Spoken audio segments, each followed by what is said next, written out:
Namaste. And So, hello, Namaste hi. everybody. The first session is going to be in Hindi, and the second session is going to be in Hindi and English. English. ऐसे है 9:30 लोगों के 12 बजते हैं सरदारों के और मेरे 9:30 बजते हैं. So every 9:30 we meet over here, we connect over here.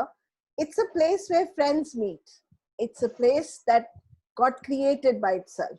It's a place that has got created over here since the 22nd of March. And this has been going on now for more than 3 months.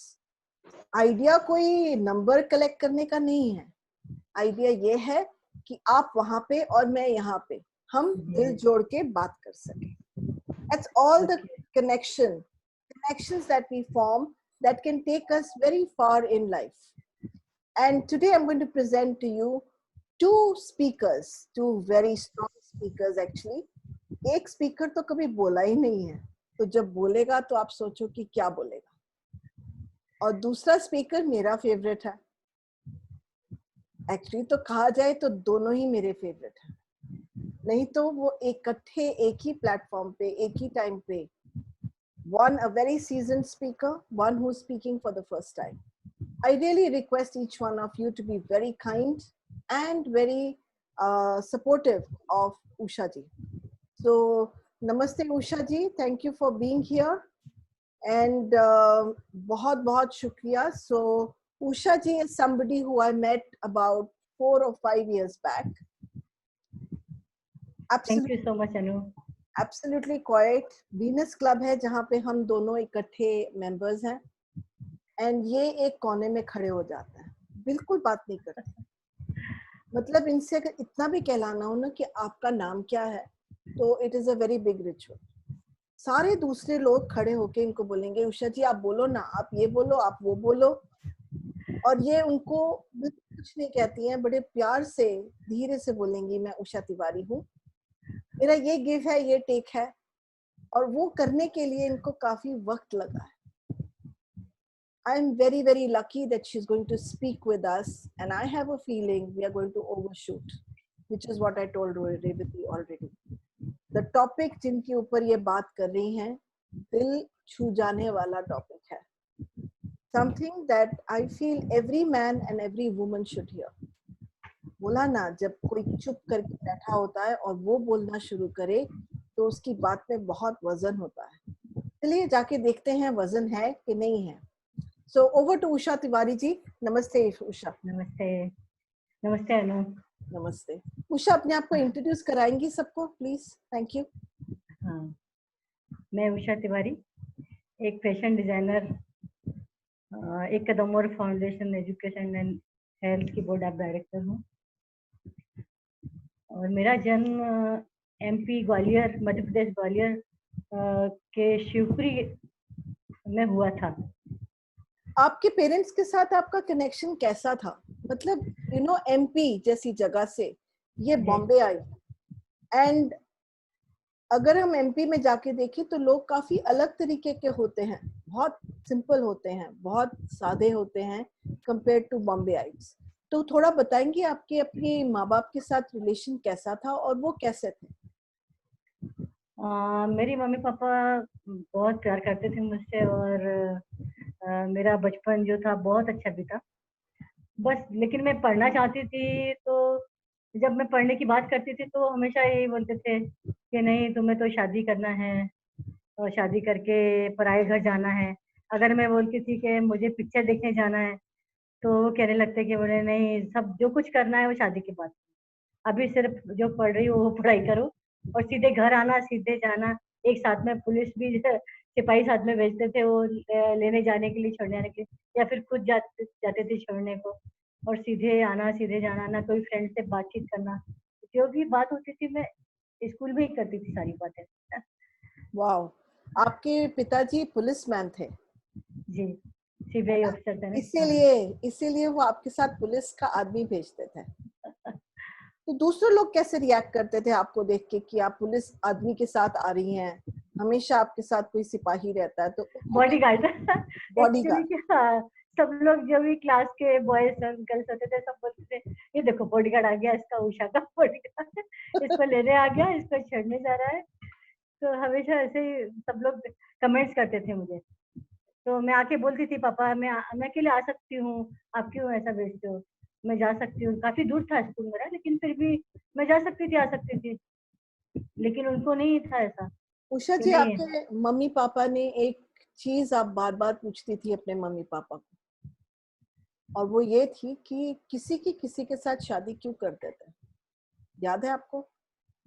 क्यों वहां शादी नहीं होती है जहाँ जरूरत होती है, हाँ, जहाँ चाहिए? तो क्या कहते थे आपके मम्मी पापा? नहीं एक्चुअली जैसे पहले हम लोग टीवी में देखते थे कि मतलब लव सीन या कुछ भी, या चित्रहार में सॉन्ग सुन रहे हैं तो कुछ भी तुम्हें मम्मी से पूछ लेती है, या कोई मूवी आ रही है या कोई ऐसा स्टोरी पढ़ी मैंने, तो मैं जब भी पूछती थी मम्मी से तो मम्मी बोलती थी कि बोले ये सब किताबों में होता है और राजा महाराजाओं के जमाने में भी ये सब होता आ रहा है, लेकिन शादी सिर्फ अपने मम्मी पापा की इच्छा से ही करनी होती है। तो आपने शादी अपने मम्मी पापा के कहने पे ही कराई? कहाँ कराई और कितनी बड़ी हाँ, थी आप जब आपकी शादी हुई? मेरी शादी भोपाल में हुई थी और मैं उस समय 17 से 18 में मतलब 18 साल में गई। और मैं उस समय 12th करके 12th मेरा 12th में थी, मतलब मैं उस समय। और फिर बाद में अ, वो लोग देखने वगैरह आ गए उसी समय। फिर मम्मी पापा बोले नहीं कि मैंने मना किया कि मुझे शादी नहीं करनी है।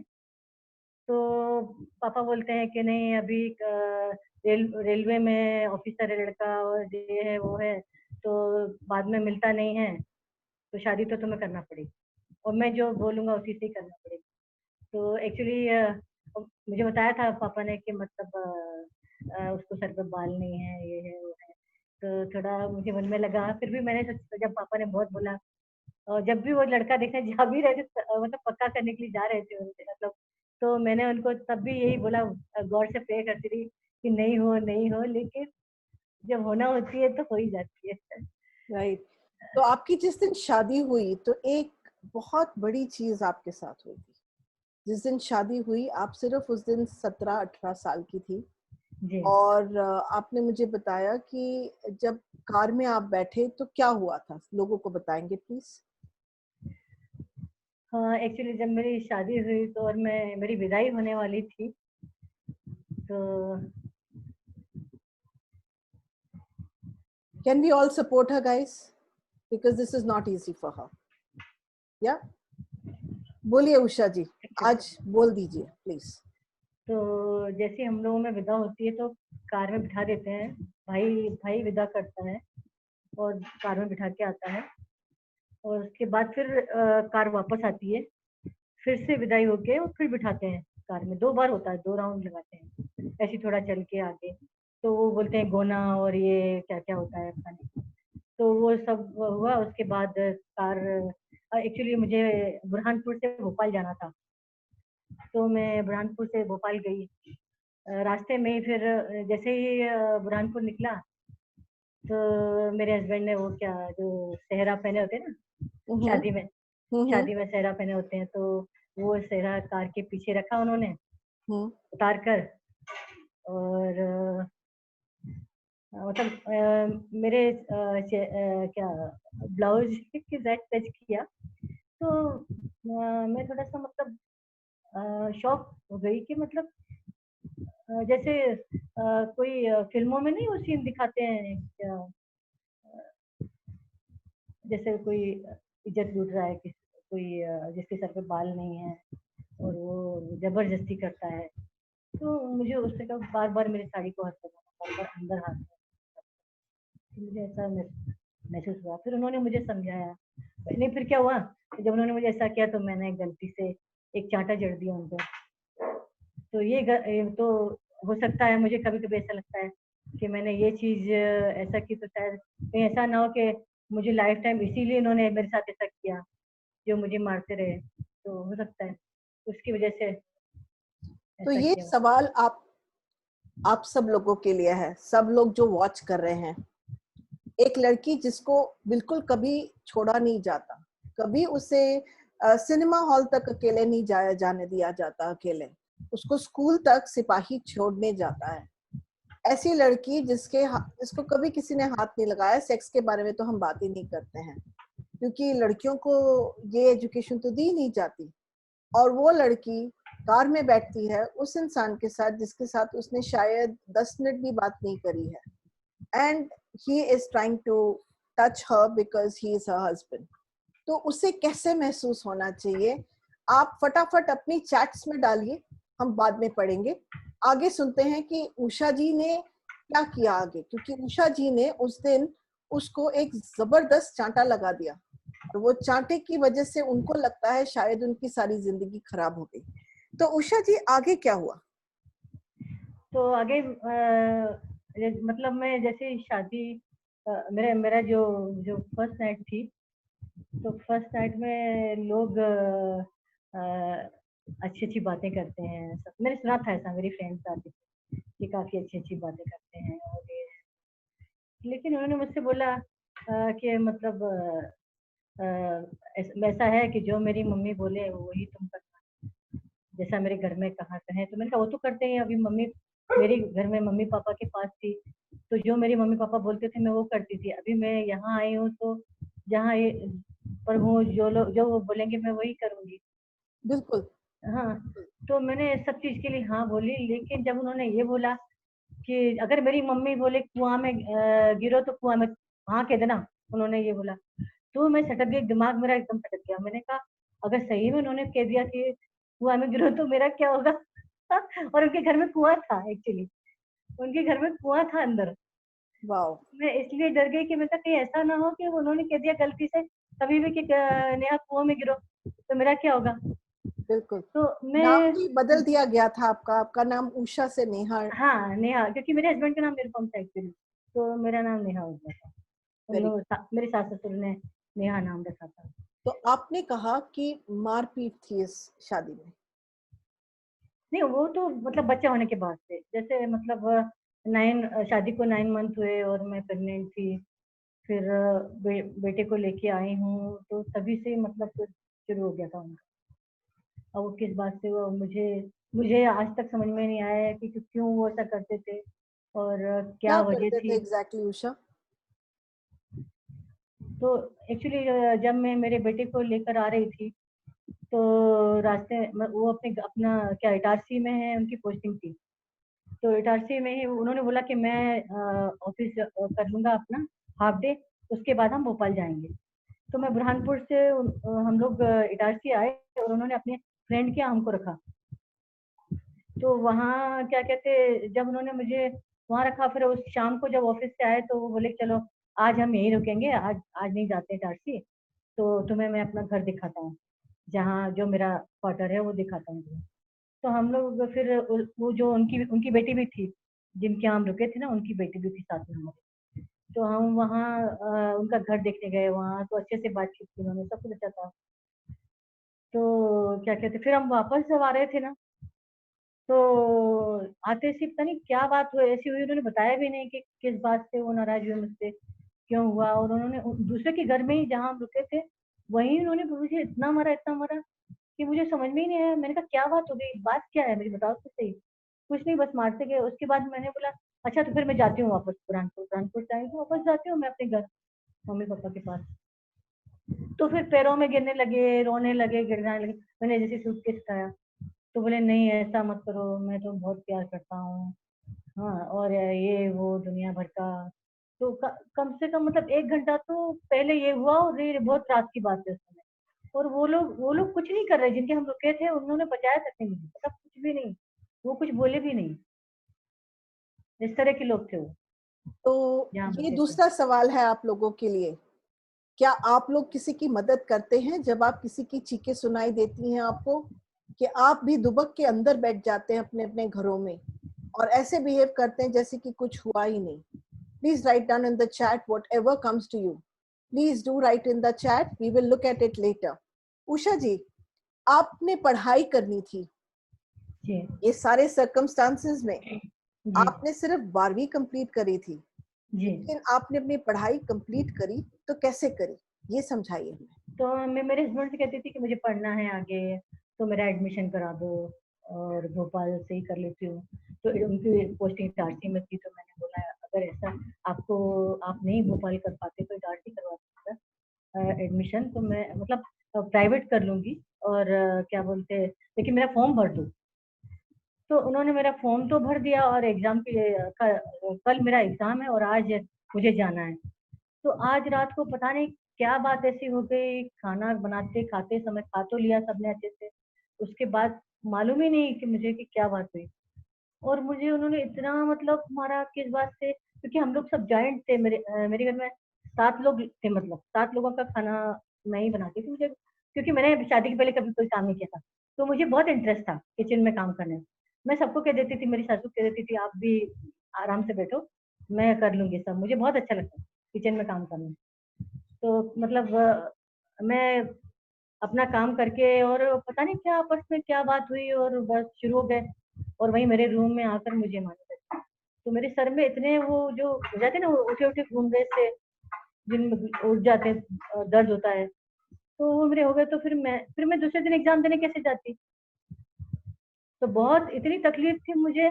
तो मैं फिर मैंने ऐसे ही करके फिर 2-3 साल फिर उन्होंने फॉर्म भरा भी नहीं, कि तुम तो कभी एग्जाम देने जाती ही नहीं टाइम से और तुम्हें जाना नहीं है, तुम्हें तो झगड़ा करना है, ये करना है, वो करना है। क्योंकि मेरी तो कहीं से बात ही नहीं कुछ हुई थी झगड़े की। अगर मैंने कुछ झगड़ा किया, क्योंकि मेरे हस्बैंड हफ्ते में एक बार आते थे टारसी से और मुझे भोपाल रखा था उन्होंने, तो मैं क्यों झगड़ा करूंगी।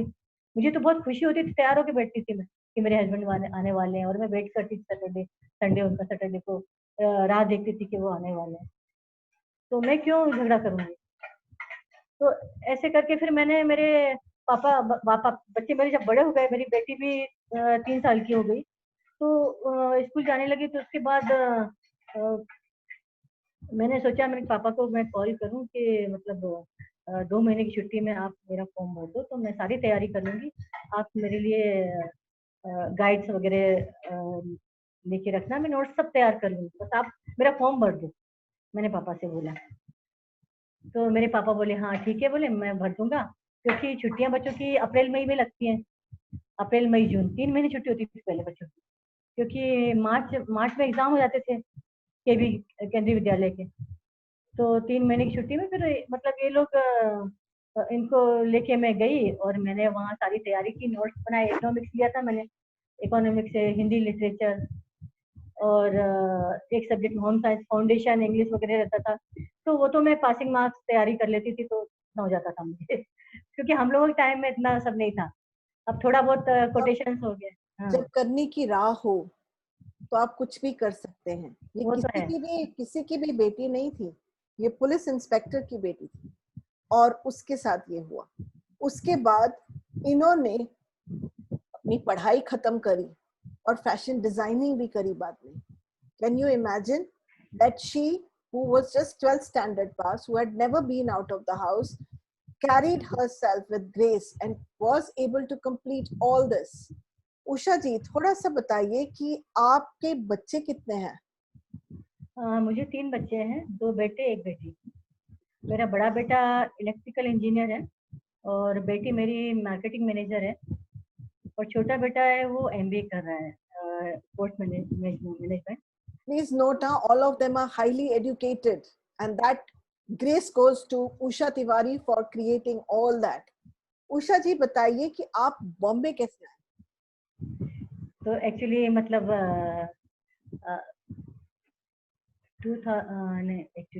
98 की बात है, 98 की बात है ये। 98 में मेरे हस्बैंड मार्च में सेलिब्रेशन के लिए आए हुए थे भोपाल। तो अप्रैल में बच्चों के एग्जाम होते हैं, मार्च लास्ट वीक में एग्जाम होते हैं, तो मैंने बोला कि छुट्टी होगी बच्चों की 1 महीने, उसके बाद मई से फिर न्यू सेशन शुरू हो जाएगा, तो थोड़े दिन के लिए मैं मुंबई आना चाहती हूँ, और घर तो उनको मिल ही चुका था ऑलरेडी, मतलब अलॉट हो गया घर, उनको सब कुछ हो गया था। फिर जब मैं फिर दिसंबर में मैं घूमने आई थी न्यू ईयर पर यहाँ 98 दिसंबर में। तो जब मैं घूमने आई थी तो मैं होटल में ही रुकी थी, और मेरे हस्बैंड माटुंगा में पोस्टिंग थी उनकी। तो और उस समय उनके पास घर नहीं था, वो गेस्ट हाउस में रहते थे। तो उस तो समय आपने पूरा रास्ता नाप लिया था? नहीं, एक्चुअली क्या हुआ था, मैंने न्यू ईयर सेलिब्रेट किया, फिर उन्होंने कहा घर भी अलॉट हो गया है तो मैं घर भी दिखा दूँ। थोड़ा दूर जाके है, जेजे रोड, भाईकला। तो मैंने कहा ठीक है चलते हैं। तो दिन भर हम लोग घूमते रहे। शाम को 9:30 को हम लोग वो JJ road, Byculla, transit quarter, Hume high school है उसके पास, पीछे की साइड बिल्कुल मेन रोड पर ही बने हुए हैं ट्रांजिट क्वार्टर। तो हर किसी सब ऑफिसर्स को ट्रांजिट जाना हो, ट्रांजिट क्वार्टर मिलता है स्टार्टिंग में। उसके बाद फिर बड़े जो बंगले होते हैं वो मिलते, क्वार्टर मिलते हैं तो बड़े बड़े। उसके तो हम लोग फिर वही वहां जाके उन्होंने कहा तुमको घर दिखा दूं, कैसा घर मिला है। तो मैंने कहा ठीक है चल चलते। बच्चे बोले हाँ हम लोग देखने चलेंगे घर कैसा है। तो हम लोग घर गए और घर जाके वहाँ थोड़ा कुछ खाने के लिए लेके गए थे, वहाँ खाया। और मैंने कलश वगैरह रखा वहाँ पर कि चलो उनको घर मिला है तो अच्छा सब हो। उसके बाद हम लोग वापस आ गए तो मैं सब बोर्ड में पढ़ती गई कि कहाँ घर है हमारा, कैसे है और कैसे जाना है। उस समय मेरी याददाश्त बहुत तेज थी।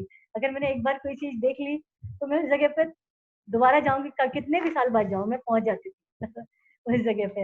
ऐसा मेरा नेचर में था पहले। तो अभी तो मैं थोड़ा थोड़ा भूल भी जाती हूँ कि मैं कहाँ गई थी। तो याद तो भी रहता है बट उतना नहीं रहता मुझे। तो फिर मैं मतलब जब मेरे हस्बैंड सेलिब्रेशन के लिए यहाँ आए थे तो उसके बाद वो गए तो उन्होंने कहा कि मैं लेने आऊंगा। तो उसके धीरे धीरे उन्होंने फोन भी करना बंद कर दिया।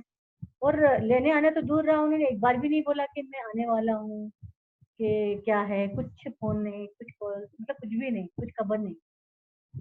मैंने तो 2-3 सबने कॉल किए घर से लेकिन कोई रिस्पॉन्स नहीं आया। तो फिर मैंने सोचा कि अब मुझे जाना चाहिए। तो मैंने मेरे सास ससुर को, मम्मी पापा को बोला। मैंने कहा मम्मी पापा मैं जाना चाहती हूँ मुंबई, और बच्चों की छुट्टियां हो गई, फिर कम टाइम बचा है हमारे पास। तो मैं वहीं मतलब तो बोले तुम चली जाओगी। मैंने कहा हाँ मैं चली जाऊंगी, जाते ही आपको फोन करूंगी। वहाँ सब एसटीडी पीसीओ बना हुआ है, उस समय मोबाइल तो होते नहीं थे। बिल्कुल। हाँ तो फिर मैंने कहा सामने ही पीसीओ बना हुआ है एसटीडी, तो मैं वहां से कॉल कर दूँ, जैसे पहुंचूंगी मैं टैक्सी से सामान उतारूँ मैं आपको कॉल, सबसे पहले आपको कॉल करूंगी। तो ठीक है, अच्छा ठीक है बोले वो अगर तुम कहती हो तो फिर चली जाओ। तो मैंने मेरा रिजर्वेशन सब हो गया था। फिर मैंने मेरे हस्बैंड के ऑफिस फोन लगाया एसटीडी पीसीओ से जाके, घर के पास में ही था तो भोपाल में।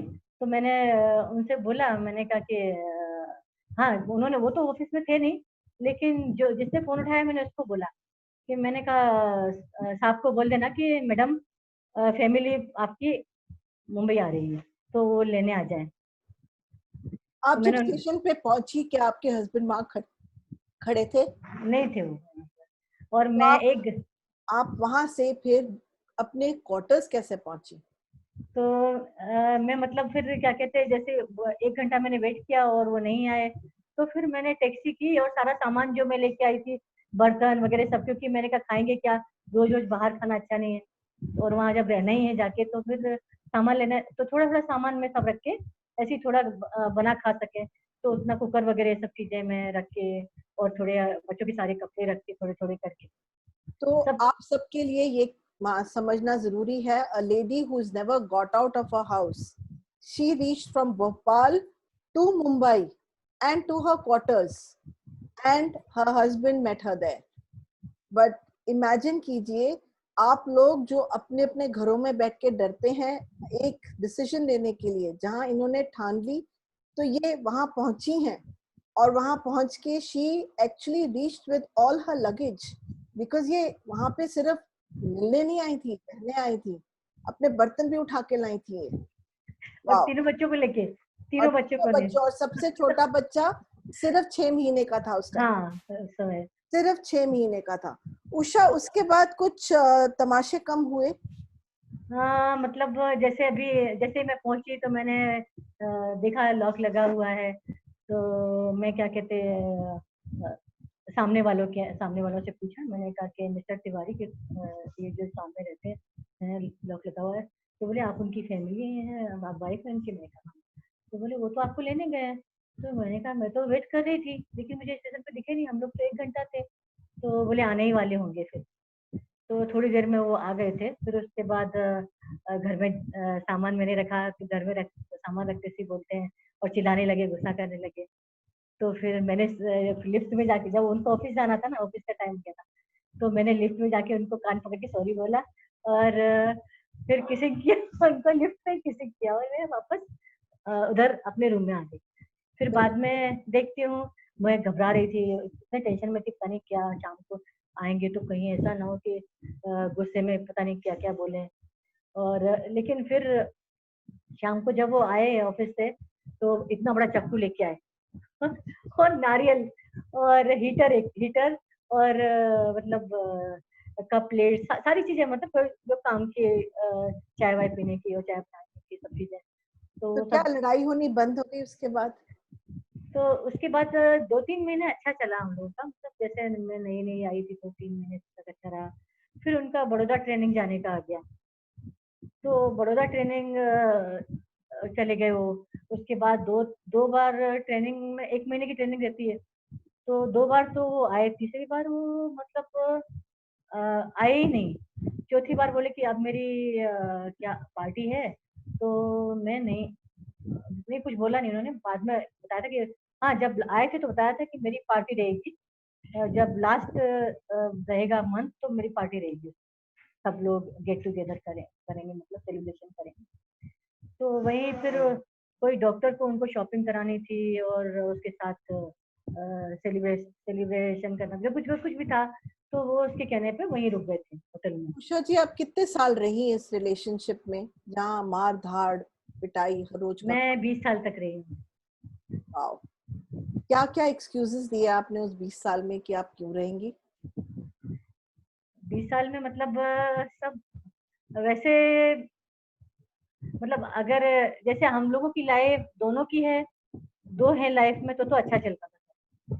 जहाँ तीसरा आता था कोई, मतलब अब तो ऑफिस में भी है कई लोग, तो जैसे वो बाहर जा रहे हैं कहीं या कुछ ऐसा होता था, तो फिर उनके नेचर में चेंज आ जाता था, वो घर में मारना पीटना ये सब शुरू कर जब देते। तीसरे की बात कर रही हैं उषा जी, तो तीसरी एक कोई और औरत की बात कर रही हैं यहाँ पे। हाँ कोई भी जी जी। और आता था इनकी हाँ, रिलेशनशिप के बीच में तो इनको समझ में आ जाती थी। तो मुझे इसलिए समझ आता था कि उनका बिहेवियर था वो चेंज हो जाता था तो उस जरा समय। बताइए लोगों को, आप यहाँ से निकली कैसे? कैसे आपने एस्केप किया इस सारी चीज को? अभी तो आपको निकले हुए भी शायद 12-13 साल हो गए हैं। 11 साल हो गए मुझे। 11 साल, वाओ! 11 साल हाँ, पहले, 20 साल आप यहाँ रही उसी सिचुएशन में, कैसे निकली? क्या किया? फिर एक्चुअली क्या था, मतलब रोज रोज का झगड़ा, मतलब, और दिनों दिन बढ़ता जा रहा था, और हमारी रिलेशनशिप भी मतलब उतनी नहीं रही, और मिलना जुलना कुछ भी नहीं, और मेरे ऊपर पूरा मतलब ऑफिस जाना तो ताला लगा के जाना, ये सब करना। फिर मैं बच्चे आते थे कोलाबा से पढ़ के, नेवी नगर से, केवी केंद्रीय विद्यालय नेवी नगर में ही बना हुआ है, तो वहाँ इतना दूर बच्चे सुबह जाते थे, और मैं रोज सुबह, मतलब सुबह 4 बजे से उठना, उनका टिफिन तैयार करना, बच्चों का नाश्ता करना। तो उसी समय मेरे हस्बैंड भी कहते, वो 4 बजे उठ के आते, नाश्ता मुझे पहले दो, बच्चों को मत दो, पहले मुझे दो। तो फिर मैं परेशान हो जाती कि मैं बच्चों का करूँ कि अपना करूँ, कि उनको दूँ। तो उसी बीच मतलब ऐसा चलता गया, और हम लोग फिर हम लोग बेशरम टाइप के हो गए, मतलब जब ज्यादा हो गया तो हम लोग एकदम बेशरम हो गए। अभी रेलवे के प्रोग्राम होते थे, हाँ, ये सब बड़े बड़े ऑफिसर्स हैं डीआरएम में, और उनकी वाइफ अगर मुझे प्रोग्राम में मतलब पार्टिसिपेट करने को बोल रही है और अपनी गाड़ी भेज रही है, तो मुझे तो करना होगा ना, क्योंकि ऑफिस की बात है, सब कुछ सोचना होगा। तो मैं तो हाँ बोल देती थी, फैशन शो है या कोई भी प्रोग्राम होता था, डांस या सिंगिंग या ऑर्केस्ट्रा, ये सब में मैं पार्टिसिपेट बराबर करती थी। बच्चों को भी बच्चों को भी कभी मैंने मना नहीं किया, लेकिन बाद में मालूम रहता था कि बाद में तो घर में जाके पूजा होनी है ना, पूजा लाइन से होनी है कि सबकी पिटाई होनी है? वही पिटाई हो रही है, पूजा मतलब पिटाई। घर में जाके सब पिटाई होनी है, इसलिए हम लोग आराम से पहले तो एंजॉय करो ना पहले तो डांस और क्या सिंगिंग, क्योंकि मुझे इसका बहुत इंटरेस्ट था, वेरी इतना गुड। ज्यादा, हाँ, कि मैं मतलब उससे मुझे रिलीफ मिलता था। अगर मैं सबसे मिल लूं वहां पर, सबसे बात कर लूं, तो मुझे अच्छा लगता, मैं सब भूल जाती थी और किसी को कभी बोलती नहीं थी मेरे घर में क्या हो रहा है क्या नहीं। मैं ऐसे रहती थी सबके सामने कि मैं नॉर्मल, सबसे मतलब ज्यादा घर में अच्छे रहने वाली बहुत सुखी एकदम सर्व सुख संपन्न मैं हूँ ऐसा ऐसा आप लगना चाहिए। भागी कैसे, ये बताइए। फिर हाँ, फिर ये हुआ कि मतलब एक दिन जैसे ही मतलब उन्होंने मुझे मारा, और फिर मैंने बच्चों से बोला कि मुझे अब मेरी बेटी का 10th हो रहा है, अब बेटी मेरी बड़ी हो रही थी तो मुझे सोचना था, और बच्चे मेरे बड़े हो रहे थे। बेटा मेरा इंजीनियरिंग के लिए भोपाल चला गया था, बड़ा वाला। तो मुझे लगा कि उसके बाद सब अच्छा हो जाएगा, शायद अच्छे से रहें, प्यार से रहें, लेकिन उसके बाद भी अच्छा नहीं हुआ। तो फिर मुझे मतलब अपना डिसीजन लेना ही पड़ा कि अब बेटी का 10th भी हो गया है, हो जाएगा, मतलब एग्जाम हो गए थे उसके।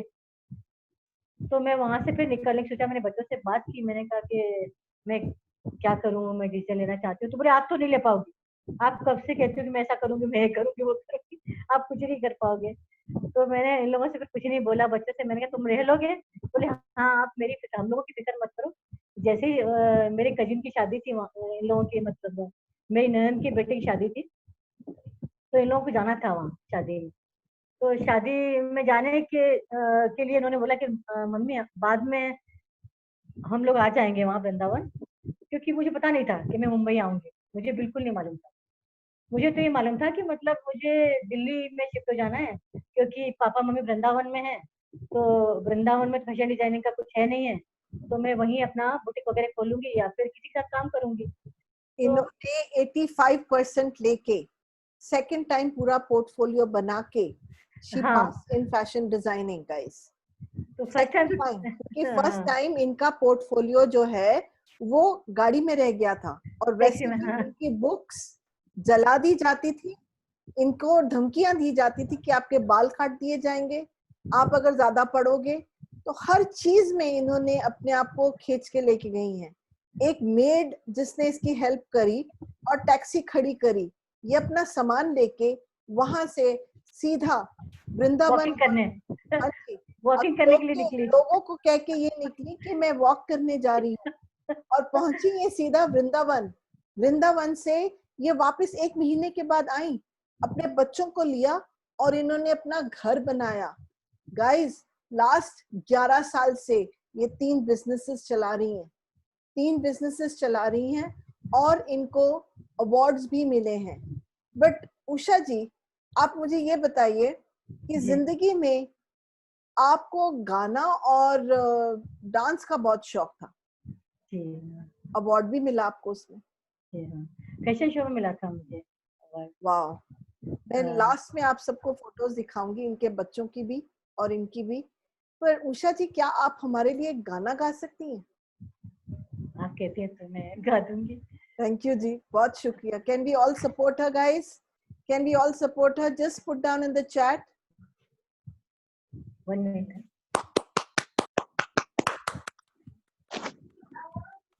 All of you please. Wonderful. Thank you, thank you. चलिए, गाना सुना दें आज।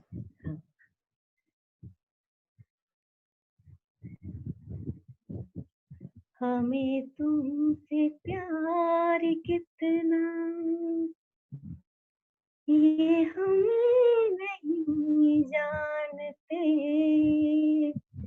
मगर जी नहीं सकते तुम्हारे बिना।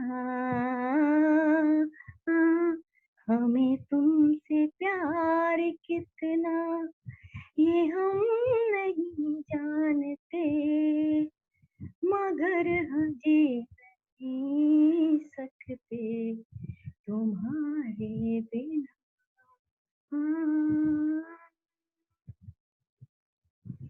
सुना हम जुदाई का उठाते हैं लोग,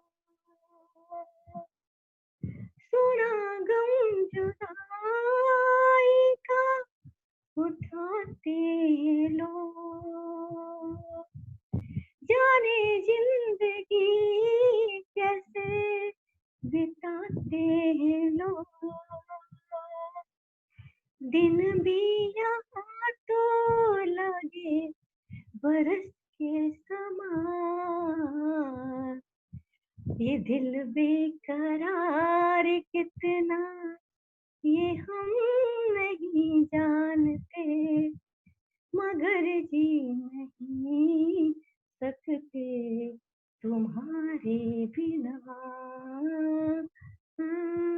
हमें तुमसे प्यार कितना ये हम नहीं जानते, मगर जी नहीं सकते तुम्हारे बिना। वाह, तुम्हें कोई और देखे तो जलता है दिल,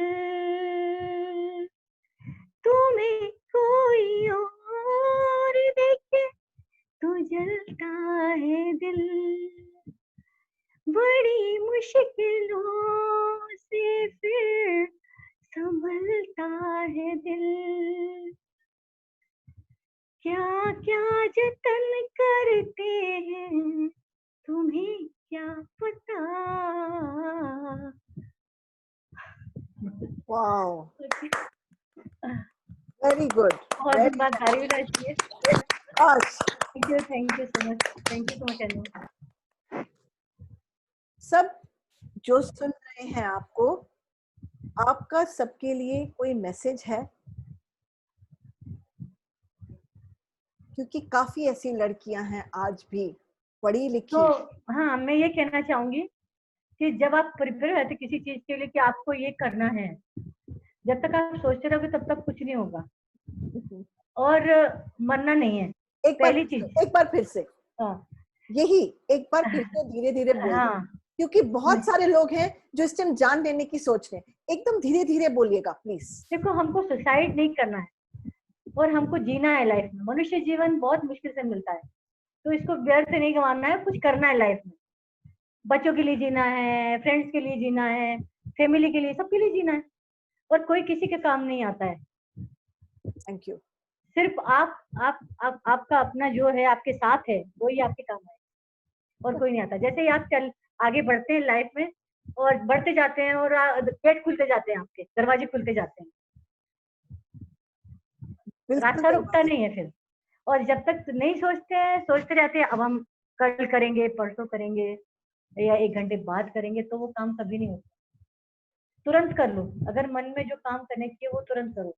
अगर मुझे घूमने जाना है, आपने 20 साल क्यों निकाले?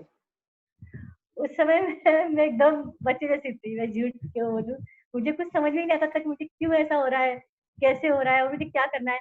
और मेरे मम्मी पापा पता नहीं हेल्प करेंगे कि नहीं करेंगे, मुझे कोई भी मदद करेगा कि नहीं करेगा। जब मैंने फैशन डिजाइनिंग की और मैंने पढ़ाई की, तो धीरे धीरे स्टेमिना मेरा बढ़ा। और मेरी जो फ्रेंड कल्पना अग्रवाल है, बेस्ट फ्रेंड मेरी है, तो थोड़ा सपोर्ट मुझे उससे मिला। उससे मैं मतलब थोड़ी मजबूत हुई कि मतलब किस तरह से समझ में आया कि क्या झूठ है। तो कभी कभी मैं सोचती हूँ कि मैं पहले झूठ की जिंदगी जी रही थी, अब मैं सच्चाई की जिंदगी जी रही और सच्चाई अगर आपकी लाइफ में है, आप अगर सच चल रहे हो, तो थोड़ी प्रॉब्लम्स आती है, थोड़ी क्या बहुत प्रॉब्लम आती है, लेकिन सब अच्छी जाती है, शाबाश। और सच्चाई की जीत होती है। क्या लोगों को आप बताएंगे कि आपको किस किस चीज में अवार्ड मिला 216 में?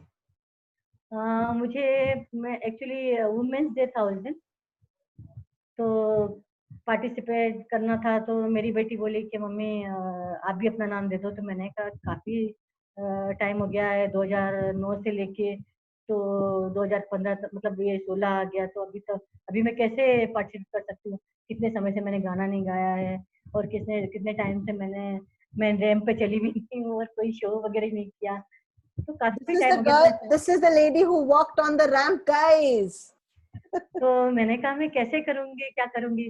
तो नहीं मम्मी, सब आप करके तो देखो, आपको खुद को अच्छा लगेगा। तो फिर मैंने तैयारी की, गाना गाने की, और घर में प्रैक्टिस, एक दो बार प्रैक्टिस की। और वहाँ ऑडिशंस लेते हैं ना वहाँ पर, जो बिल्कुल। हाँ, जब हाँ, तो उन्होंने लिया, तो उन्होंने मुझे सिलेक्ट कर लिया कि बोले नहीं आप गाना गाओ। तो मैंने क्या चुरा लिया है तुमने जो दिल को गाना गाया था मैंने, इस पर मुझे अवार्ड मिला। और फैशन शो किया था, रैंप पर चली थी, तो उसमें भी मुझे अवार्ड मिला। वाओ। आप देख सकते हैं मेरे ये मैं पीछे अभी कितना है, अभी अभी आपको दिखाऊंगी। ये पीछे देखो, आप पीछे दिखेगा अवार्ड्स पड़े हैं, देखिए आप अब ये कमेंट के अंदर पीछे। Guys, have a look. मेरे बेटे के और मेरे दोनों के हैं। वाओ, इनका बहुत बेटा स्पोर्ट्स में अवार्ड्स लेके आता है। हाँ, बैडमिंटन प्लेयर है वो, यस, और रनिंग वगैरह भी करता है, मैराथन वगैरह भी भागता है। Very good. मैं आपकी फोटोग्राफ दिखाऊंगी और आप लोगों को फटाफट एक चीज और बता दीजिए जी कि आज भी डाइवोर्स लेना कितना मुश्किल है और आपको लॉयर से क्या सुनने को मिला। तब तक मैं जी स्क्रीन शेयरिंग साथ में करती हूँ। ओके।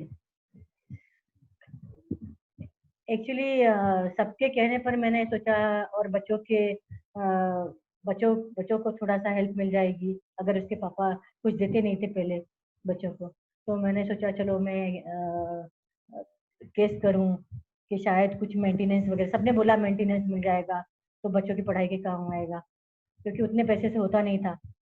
तो मुझे लगता था कि थोड़ा सा अगर करेंगे तो अच्छा होगा, क्योंकि डिवोर्स अगर आप केस फाइल करते हैं तो आपको जॉब छोड़ना पड़ता है। वाह, और हाँ, तो मुझे एक्चुअली जब मैंने केस फाइल किया तो मुझे जॉब छोड़ना पड़ा। मैं बायोमेडिकल कंसल्टिंग में रेगुलेटरी एसोसिएट की पोस्ट पर थी। तो उस वाह। समय, हाँ, तो उस समय मतलब उसी उसी जॉब की वजह से मैं मुंबई आई। जब मैं मुंबई आई हूँ तो मैं 1 महीने में सिर्फ मैंने सोचा भी नहीं था लाइफ में कि मैं वापस मुंबई आऊंगी। लेकिन मेरा लेटर मैं यहाँ इंटरव्यू देकर गई थी, तो मुझे लगा इंटरव्यू तो दे ही दो, अपन देखेंगे, अगर जॉब हुआ तो आएंगे, नहीं तो देखेंगे फिर जैसा होगा।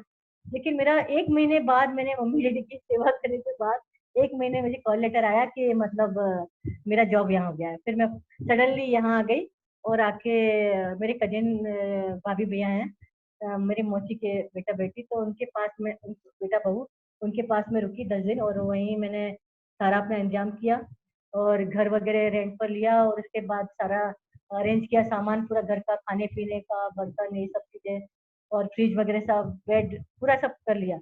उसके बाद मैं बच्चों को फिर लेने गई, बच्चों से मिल तो ली थी मॉल वगैरह में, लेकिन लेने उनको मैं 1 जून को गई थी। वाह, जैसे जब मैंने अपना सब कर लिया, तो फिर मैंने जब केस किया, तो मैं जब फर्स्ट टाइम केस अकेले जाती थी मैं, तो मेरे साथ तो कोई था नहीं, मेरे मम्मी पापा रहते थे वृंदावन में, और मुझे हर काम के लिए, और यहाँ मैं सबके पास देखती, जब मैं पहली बार कोर्ट गई मुझे लगता था कि मतलब मैं बहुत रोई कि मैं यहाँ क्यों आई हूँ, क्योंकि वहां पर इस तरह की कुछ लड़कियां और लेडीज थी कि जिनको कोई प्रॉब्लम नहीं, वो भी केस कर रही है, वो भी डिवोर्स ले रही है, जिनको कोई प्रॉब्लम भी नहीं है, खुशी से, मतलब कि मुझे अलग होना है बस इससे। तो मुझे ये सब देख के फिर जब मेरे केस को 7 साल हो गया, कुछ नहीं, मतलब जाऊं और जाके वापस आ जाऊं, और इतना टेंशन होता था मुझे कि मतलब 4 दिन पहले से मुझे कि कोर्ट जाना है। तो उसके बाद फिर मेरी एडवोकेट कहती कि तुम्हारे केस में दम नहीं है कुछ। हाँ, लेकिन मैं ऐसा करेगा, मैं सब करवाऊंगी सब मैं। तो एक हाँ, मिनट, सब लोग सोचो यहाँ पे कि केस में दम लाने के लिए क्या इनको और मार खानी चाहिए थी और 20 साल काटने चाहिए थे तो फिर केस में दम आता।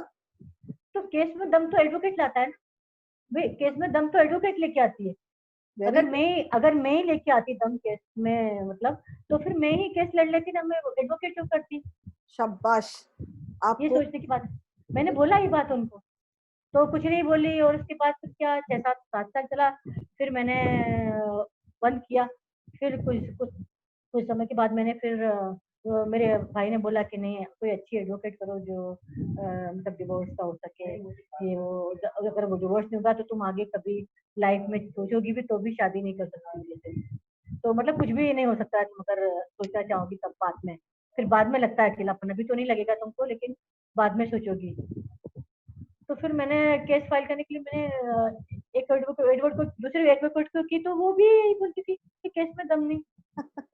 चलिए उषा जी, आप में बहुत दम है, केस में दम नहीं तो क्या हुआ। आप में बहुत दम है, बहुत लाइफ में आपने बहुत सारी चीजें करी हैं। एंड बहुत बहुत शुक्रिया आपका यहाँ आने के लिए। मैं आपकी आज पावर पॉइंट बनाई है मैंने थोड़ी सी, वो दिखा देते हैं लोगों को, थोड़ी शेयर कर देते हैं तो लोगों को आपकी जिंदगी के कुछ लम्हे देखने को मिल जाएंगे और फिर अगर लोगों के पास कोई सवाल है तो वो कर देंगे। Can you all see it? Can you all see it? Usha ji आपको दिखाई दे रही है ये? हाँ बिल्कुल, थैंक यू। तो slide show from the start. ये रही उषा जी की जर्नी, ये मैंने बैठ के बनाई है। ये है उषा जी बिफोर हर मैरिज, 17 साल की उषा जी। Can you see how innocent she is? This is her husband, जिनसे इनकी शादी हुई। टोपी पहनी हुई है लेकिन टोपी के नीचे बाल नहीं है, तो अगर टोपी पहनी हो तो बाल नहीं है, ऐसे दिखाई नहीं देता। ये इनके बच्चे हैं, कितनी छोटी लग रही है यहाँ पे। आगे बढ़ते हैं, ये इनके बड़े बच्चे हैं अभी, बड़ा बेटा और छोटा बेटा। जो बड़ा बेटा इंजीनियर बन गया है और छोटा बेटा स्पोर्ट्स में बहुत सारे मेडल्स लेके आता है। और ये इनकी बिटिया है। Isn't she pretty guys? और ये रही माँ और बेटी इकट्ठे, और ये है जहां पे इनको अवार्ड मिल रहा है। Thank you so much for being on this show. Thank you so much. क्या कुछ कहना चाहेंगी जाने से पहले? कोई मैसेज या कुछ ऐसा कहना चाहेंगी before we open the forum for question answers? तो मैं यही कहूंगी कि मतलब अगर लेडीज, पहले तो लड़कियों को पढ़ने से कभी रोके नहीं कि मतलब ये मत करो, और उनको जो कुछ करना है वो उन्हें करने दें और जाने दें हर कहीं, जिससे वो एक दूसरे को समझेंगे। किसी को दुनिया में समझने के लिए मतलब बाहर निकलना पड़ता है, नहीं तो हम लोग समझेंगे नहीं कि दुनिया कैसी है। जब आप बाहर निकलेंगे तभी समझेंगे ना। तो मैंने अपनी बेटी को, मेरी बेटी का क्या हुआ कि जैसे मतलब चेन्नई से उसने MBA किया, उसके बाद उसको उसका तुरंत मतलब कैंपस से उसका वो ऑफर आ गया मतलब जॉब का। तो worked outside the country, didn't she? तो लागोस नाइजीरिया में वो तुलाराम कंपनी में तो मार्केटिंग मैनेजर के लिए सिलेक्ट हो गई। वो वहाँ पे जॉब के लिए उसको जाना पड़ा। तो बोली मम्मी मुझे ऐसे ऐसे जाना है जॉब पर। तो मैंने बोला, मैंने कहा कि जाना है तुम्हें, रुकना नहीं है, जाओ, मैंने जो काम नहीं किया वो तुम करो। क्योंकि जब भी ऐसा होता था ना कि जब मैं पढ़ती थी तो मैं सबको देखती रहती थी जो गर्ल्स स्पोर्ट्स में थी ना, तो वो कभी स्कूल नहीं आती थी, लेकिन उनको अवार्ड मिलते और कहीं कुछ होता, इतना उनको क्या इतना रिस्पेक्ट मिलता था, इतना मतलब ज्यादा ही अलग ही थोड़ा। तो मैं कहती कभी वो लोग स्कूल नहीं आते। और तो मैंने सोचा मेरे बच्चों को मैं मतलब ये बनाऊं। तो मेरी बेटी मतलब चेयर्स में भी टॉप करती थी जब पढ़ती थी तब। और एक और बात बता दूं गाइस, उषा जी ने कभी बच्चों के लिए ट्यूशन नहीं लगाई, कभी नहीं लगाई क्लासेस, कभी नहीं मेरे बच्चों को, कभी भी। तीनों बच्चों के लिए। मैडम आप कहाँ से आम हैं और कहाँ से आप में दम नहीं है? दम ही दम है। हम जो बैठे हैं ना यहाँ पे, हमारे लिए बहुत कुछ सीखने को आज मिला। बहुत बहुत शुक्रिया उषा जी, थैंक यू अनु। बहुत बहुत बहुत शुक्रिया। एक लाइन गाने की सुना दें, वहां पे हम इसे एंड करते हैं। और बिनाइफर आप आ जाइए प्लीज, इनकी फटाफट रीडिंग कर दें, रेवती की और उषा जी की, ताकि हम आगे बढ़ें। Yes, Anu. Just give me 1 second. आप जब तक लगा रही हैं तब तक उषा जी गाना गा रही हैं। Yes. चलते चलते ये मेरे गीत याद रखना, कभी अलविदा ना कहना, कभी अलविदा ना कहना। चलते चलते मेरे ये गीत याद रखना, कभी अलविदा ना कहना, कभी अलविदा ना कहना। रोते हंसते यूं ही चलते, बस ये गीत याद रखना, कभी अलविदा ना कहना, कभी अलविदा ना कहना। थैंक यू जी, आपकी कही हुई बात कभी नहीं भूलेंगे, जान नहीं लेंगे, खड़े रहेंगे और तगड़े तरीके से उस चीज के पीछे भागेंगे जो हमें वाकई चाहिए। Over to बिनाइफर। बिनाइफर फटाफट